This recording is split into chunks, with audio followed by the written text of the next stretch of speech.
లేకుండా బట్టలు చింపి గ్రామ పంచాయతీలో కొట్టిన చరిత్ర మనది. మునీర్ అంటనని ఇక్కడ మా పార్టీ అప్పుడున్న తెలుగుదేశం పార్టీ సీనియర్ నాయకుడు.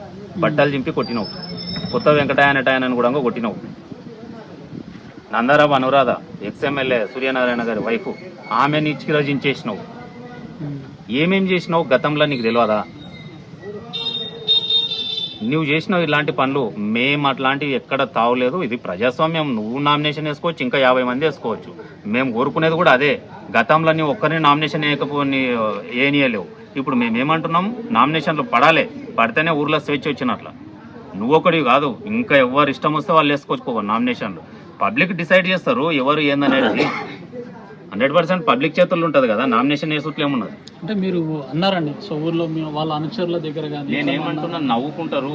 నేను ఒకవేళ నామినేషన్ ఏనియనంటే ఏనియన్ అని చెప్పేంత నేను నా మెంటాలిటీ కాదు అది. నేను నామినేషన్ వేయనియను అని చెప్పేంత మెంటాలిటీ కాదు నాది. నేను అట్లాంటి మాటలు ఇక్కడ ఆడదలుచుకోలేదు.